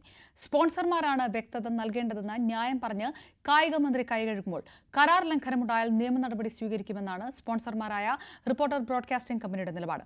ഒക്ടോബർ നവംബർ മാസങ്ങളിലും 2026 മാർച്ചിലുമാണ് ഫിഫ വിൻഡോ പ്രകാരം ഇനി അർജന്റീന ടീമിന് സൗഹൃദ മത്സരം കളിക്കാൻ അവസരമുള്ളത്. എത്ര പരിശ്രമിച്ചാലും ലോകകപ്പിന് മുൻപ് അർജന്റീനയെ കേരളത്തിലെത്തിക്കാൻ സാധിക്കില്ലെന്ന് ബോധ്യപ്പെടുത്തുന്നതാണ് വസ്തുതകൾ. എൽദോപ്പോൾ പുതുശ്ശേരിയുടെ റിപ്പോർട്ട്. ലയണൽ മെസ്സിയും അർജന്റീന ടീമും കേരളത്തിലേക്ക് എത്തുമോ എന്നുള്ള കാര്യത്തിൽ വലിയ ചർച്ചകൾ സജീവമായി നിൽക്കെ എന്താണ് അക്ഷരാർത്ഥത്തിൽ സംഭവിച്ചത് എന്നാണ് നമ്മൾ പരിശോധിക്കുന്നത്. എങ്ങനെയാണ് അർജന്റീന ടീം കേരളത്തിലേക്ക് എത്തുന്ന കാര്യത്തിൽ ഒരു ചർച്ചയ്ക്ക് തുടക്കമാവുന്നത്? അന്ന് ഖത്തറിൽ ലയണൽ മെസ്സിയും സംഘവും കിരീടം ഉയർത്തിയതിനു പിന്നാലെ കേരളത്തിലെ ഫുട്ബോൾ ആരാധകർക്ക് നന്ദി അറിയിച്ച് അർജന്റീന ഫുട്ബോൾ അസോസിയേഷന്റെ ഒരു സോഷ്യൽ മീഡിയ പോസ്റ്റ് വരുന്നു. ഈ പോസ്റ്റിന് പിന്നാലെയാണ് കേരളത്തിലെ സ്പോർട്സ് മിനിസ്റ്റർ ഓഫീസിൽ നിന്ന് അർജന്റീന ടീമിനെ ക്ഷണിച്ചുകൊണ്ട് അല്ലെങ്കിൽ വരാൻ ആഗ്രഹമുണ്ട്, ഇവിടെ വരണം എന്ന് അഭ്യർത്ഥിച്ചുകൊണ്ടുള്ള ഒരു മെയിൽ അയക്കുന്നതിന്. അതിന് തൊട്ട് പിന്നാലെ AFA അതിന് മറുപടി നൽകി. ഞങ്ങൾക്കും താല്പര്യമുണ്ട് കേരളത്തിലേക്ക് എത്താൻ എന്നുള്ളത്. അർജന്റീന ഫുട്ബോൾ അസോസിയേഷനെ സംബന്ധിച്ച് സാമ്പത്തികമായി വലിയ പ്രതിസന്ധി നേരിടുന്ന ഒരു അസോസിയേഷനാണ്. ലോകകപ്പ് ജയത്തോടുകൂടി അവർ അവരുടെ വാണിജ്യ മൂല്യം അവർ തിരിച്ചറിയുകയായിരുന്നു. ആ ഒരു സാഹചര്യത്തിൽ ഇതൊരു വലിയ ഇവന്റ് ആകാനുള്ള സാധ്യത, ലോകമെമ്പാടും ശ്രദ്ധ നേടാനുള്ള സാധ്യത കൂടി പരിഗണിച്ച് അർജന്റീന താല്പര്യം അറിയിക്കുന്ന സാഹചര്യമുണ്ടായി. പക്ഷേ അർജന്റീന ടീമിനെ സംബന്ധിച്ച് അർജന്റീന ടീം ഒരു സ്വകാര്യ സ്ഥാപനം, അർജന്റീന ഫുട്ബോൾ അസോസിയേഷൻ ഒരു സ്വകാര്യ സ്ഥാപനമായി തന്നെ കണക്കാക്കണം. അത് സർക്കാരിന് കീഴിൽ പ്രവർത്തിക്കുന്നതല്ല. അപ്പോൾ ചില നൂലാമാലകൾ ഉണ്ടായിരുന്നു. അർജന്റീന ടീമിന്റെ ഇന്റർനാഷണൽ റിലേഷൻസ് മാനേജർ ടാബിയെ സ്പെയിനിൽ പോയി മന്ത്രി വി അബ്ദുറഹ്മാൻ കാണുന്നു. അത് 2024 സെപ്റ്റംബറിലാണ്. അന്നാണ് ലയണൽ മെസ്സിയുടെ ടീഷർട്ട്, കേരളത്തിന്റെ ടീഷർട്ടും അർജന്റീന ജേഴ്സിയിൽ പിടിച്ചുകൊണ്ടുള്ള ഒരു സോഷ്യൽ മീഡിയ പോസ്റ്റൊക്കെ വി അബ്ദുറഹ്മാൻ പോസ്റ്റ് ചെയ്യുന്നത്. അർജന്റീന ഫുട്ബോൾ അസോസിയേഷൻ ഒരു സർക്കാർ സ്ഥാപനം അല്ലാത്തതുകൊണ്ട് തന്നെ ഒരു സ്വകാര്യ ഏജൻസിയുമായി കരാറിലെത്താൻ സംസ്ഥാന സർക്കാരിന് സാധിക്കുമായിരുന്നില്ല. അങ്ങനെയാണ് സംസ്ഥാന സർക്കാർ ഒരു സ്പോൺസർഷിപ്പിനായുള്ള ശ്രമം നടത്തുന്നത്. പ്രത്യേകിച്ചും കേന്ദ്രത്തിന്റെ അനുമതിയൊക്കെ നേടി മാത്രമേ മുന്നോട്ട് പോകാൻ കഴിയുകയുള്ളൂ. അങ്ങനെ സ്പോൺസർമാരെ തേടി സംസ്ഥാന സർക്കാർ. ആദ്യം രംഗത്തെത്തിയത് കേരള വ്യാപാരി വ്യവസായി ഏകോപന സമിതിയും ഗോൾഡ് മെർച്ചന്റ് അസോസിയേഷനുമാണ്. പക്ഷേ ഇതിൻ്റെ ഒരു ഭാരിച്ച ബാധ്യത, സാമ്പത്തിക ഇടപാടുകൾ ഒക്കെ പരിഗണിച്ച് അവർക്ക് ഏറ്റവും ഒടുവിൽ പിന്മാറേണ്ടി വരുന്ന ഒരു സാഹചര്യമുണ്ടായി. വീണ്ടും സ്പോൺസർമാരെ തേടിയപ്പോഴാണ് reporter broadcasting company private limited ഈ ഉദ്യമം ഏറ്റെടുക്കാനായി രംഗത്തേക്ക് എത്തുന്നത്. റിപ്പോർട്ടറുമായി അങ്ങനെ മന്ത്രി കരാറിലേക്ക് എത്തുകയും ചെയ്തു സ്പോർട്സ് മിനിസ്റ്റർ. അതേ തുടർന്ന് പിന്നീട് അർജന്റീന ഫുട്ബോൾ അസോസിയേഷനുമായിട്ടുള്ള ആശയവിനിമയം പൂർണ്ണമായിട്ടും റിപ്പോർട്ടഡ് ബ്രോഡ്കാസ്റ്റ് കമ്പനിയുടെ ഭാഗത്തു നിന്നായി. അങ്ങനെയാണ് കായിക വകുപ്പിൽ നിന്ന് നൽകുന്ന വിവരം. കാരണം സ്പോൺസർ എത്തിക്കഴിഞ്ഞാൽ, കരാറിൽ എത്തിക്കഴിഞ്ഞാൽ പിന്നീടുള്ള ധാരണ പൂർണ്ണമായും സംഘാടന ചുമതല ആ ടീമിനാണ്. അതുകൊണ്ട് തന്നെ ആശയവിനിമയം മുഴുവൻ അവരാണ് നടത്തിയത് അർജന്റീന ഫുട്ബോൾ അസോസിയേഷനുമായിട്ട്. അതുകൊണ്ട് തന്നെ സ്പോർട്സ് മിനിസ്റ്റർക്ക് ഇതിൽ യാതൊരു ബന്ധവുമില്ല എന്ന് കൈയൊഴിയാൻ പറ്റുന്നതും ഈ ഒരു സാഹചര്യത്തിലാണെന്ന് മനസ്സിലാക്കണം. ചർച്ചകൾക്ക് ശേഷം ഇതിനിടെ ഒരു 4 മാസത്തെ കാലതാമസമുണ്ടായി. എങ്ങനെയുണ്ടായി? ഒന്ന്, പ്രധാനമായും ആദ്യ ഗഡു ഫീ ഇനത്തിൽ നൽകുന്നതിൽ വീഴ്ച വരുത്തി. ആദ്യ ഗഡു ഫീ ഇനത്തിൽ നൽകുന്നതിൽ വൈകി. ആ വൈകൽ ഒരു വലിയ പ്രശ്നമായി. മറ്റൊന്ന്, കേന്ദ്ര വകുപ്പുകളിൽ നിന്ന് അനുമതി ലഭിക്കുന്നതിലും ചില്ലറ കാലതാമസം ഉണ്ടായി. അങ്ങനെ 4 മാസത്തെ കാലതാമസം ഉണ്ടാവുകയും അത് പിന്നീട് വിവാദമാവുകയും ആദ്യത്തെ ഗഡു എന്ന നിലയിൽ ഏതാണ്ട് 130 കോടി രൂപ നൽകിയെന്ന് സ്പോൺസർമാർ പിന്നീട് അവകാശപ്പെടുകയും ചെയ്തു. കഴിഞ്ഞ ദിവസം വാർത്താ സമ്മേളനം നടത്തിയപ്പോഴും റിപ്പോർട്ടർ ബ്രോഡ്കാസ്റ്റിംഗ് കമ്പനി MD ആൻഡോ അഗസ്റ്റിൻ പറഞ്ഞതും അത് തന്നെയാണ്, 130 കോടി നൽകുമെന്ന്. ഇനി ഇതൊക്കെ നിലനിൽക്കെ ഒരുപാട് സംശയങ്ങൾ ഉയരുന്നുണ്ട്. അർജന്റീന ടീമുമായിട്ടുള്ള ഈ കരാർ, അതിൽ അർജന്റീന വാക്കാൽ ഒക്ടോബറിൽ വരാമെന്നുള്ള പ്രഖ്യാപനം അല്ലെങ്കിൽ വാഗ്ദാനം നൽകി എന്നുള്ളതാണ് ലഭ്യമാകുന്ന വിവരം. അത് ഡോക്യുമെന്റഡ് ആണോ എന്നുള്ള സംശയം നിലനിൽക്കുന്നു. ഈ ഡോക്യുമെന്റഡ് ആയിട്ടുള്ളതാണെങ്കിൽ അത് പുറത്തേക്ക് വിടാൻ കഴിയാത്ത നോൺ ഡിസ്ക്ലോഷർ എഗ്രിമെന്റ് എന്നുള്ളതാണ് കമ്പനിയുടെ അവകാശവാദം. അതുകൊണ്ട് തന്നെ അതിന്റെ വിവരങ്ങൾ പുറത്തേക്ക് വിടുന്നുമില്ല.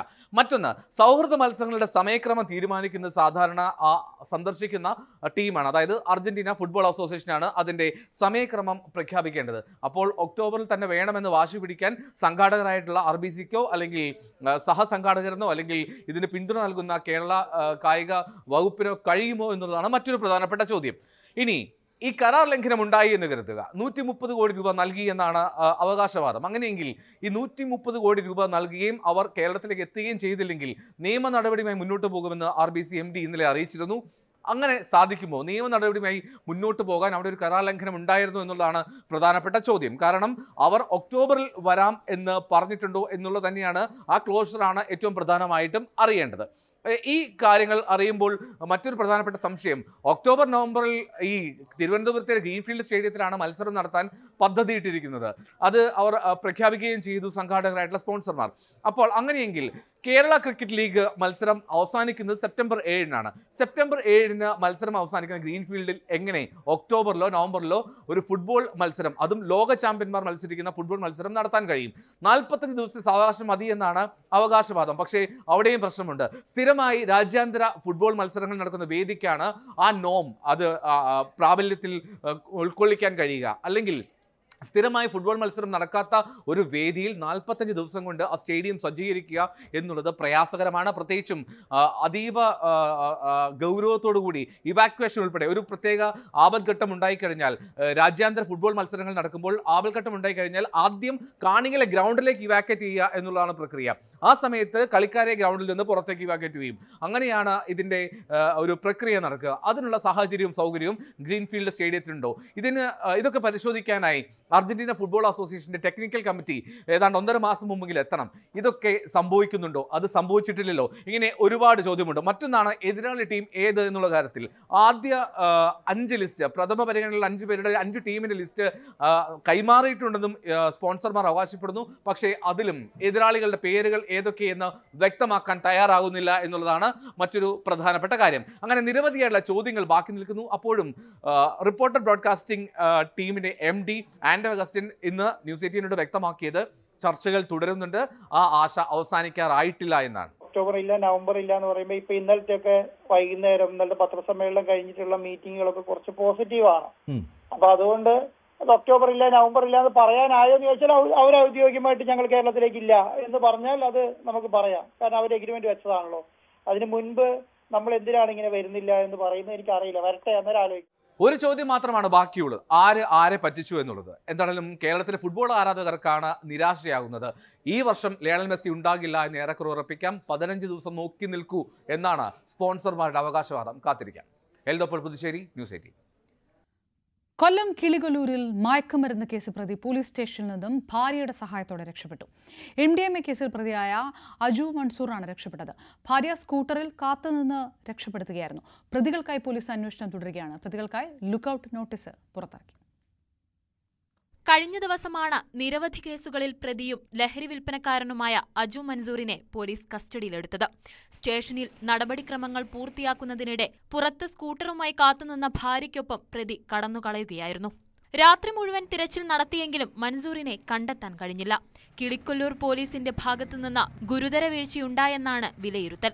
പ്രതി രക്ഷപ്പെടുന്ന സമയം സ്റ്റേഷനിൽ പാറാവ് ഡ്യൂട്ടിക്ക് പോലും ആരുമുണ്ടായിരുന്നില്ലെന്നാണ് ആക്ഷേപം. മൻസൂറിന്റെ ഭാര്യ ബിൻസിയും മയക്കുമരുന്ന് കേസിൽ പ്രതിയാണ്. കൊല്ലം നഗരത്തിൽ കോളേജ് വിദ്യാർത്ഥികളെ കേന്ദ്രീകരിച്ച് ലഹരി വിൽപ്പന നടത്തുന്ന സംഘത്തിൽപ്പെട്ടവരാണ് ദമ്പതികളെന്നാണ് വിവരം. പ്രതികൾക്കായി അന്വേഷണം ഊർജിതമാക്കിയതായി കിളിക്കൊല്ലൂർ പോലീസ് അറിയിച്ചു. ന്യൂസ് 18 കൊട്ടാരക്കര. ഓണത്തിന് യൂറോപ്പിലേക്ക് മിതമായ നിരക്ക് ടൂർ പാക്കേജ് ഒരുക്കുകയാണ് സ്വിട്രസ് holidays. France, Switzerland, Germany, Italy, Belgium, Netherlands തുടങ്ങി ഓസ്ട്രിയ വരെ കണ്ട് ആസ്വദിക്കാം. കൊച്ചിയിൽ നിന്ന് യൂറോപ്പിലേക്ക് എല്ലാ ദിവസവും ട്രിപ്പ് ഉണ്ടാകും. മിതമായ നിരക്കിൽ പ്രീമിയം സേവനങ്ങളോടെയാണ് പാക്കേജുകൾ സ്വിട്രസ് ഹോളിഡേയ്സ് ഒരുക്കിയിരിക്കുന്നത്. 2,30,000 മുതലാണ് പാക്കേജ് ആരംഭിക്കുന്നത്.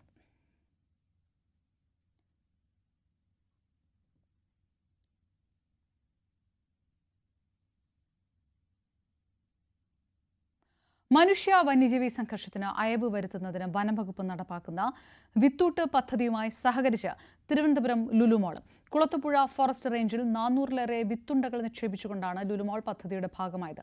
കുളത്തുപുഴ ഫോറസ്റ്റ് റേഞ്ചിലെ വാഴക്കുപ്പ്, 30 അടി, കുണ്ടാളൻകുഴി തുടങ്ങി 3 സെക്ടറുകളാണ് വിത്തുണ്ടകൾ നിക്ഷേപിച്ചത്. ലുലു ഗ്രൂപ്പിന്റെ സാമൂഹ്യ പ്രതിബദ്ധതാ പദ്ധതികളുടെ ഭാഗമായാണ് തിരുവനന്തപുരം ലുലുമോളിലെ ജീവനക്കാർ വനമേഖലയിലെത്തിയത്. Palode range forest officer Vipin ചന്ദ്രന്റെ നേതൃത്വത്തിൽ വനവകുപ്പ് ഉദ്യോഗസ്ഥരും പങ്കാളികളായിരുന്നു. സംസ്ഥാനത്ത് വിവിധ വനമേഖലകളിൽ ജനകീയ പങ്കാളിത്തത്തോടെ വനവകുപ്പ് നടത്തുന്ന പരിപാടിയിൽ ഇതിനോടകം 5 ലക്ഷത്തോളം വിത്തുകളാണ് പാകിയത്. ജൂണിൽ ആരംഭിച്ച വിത്തെറിയൽ ഈ മാസം അവസാനിക്കും.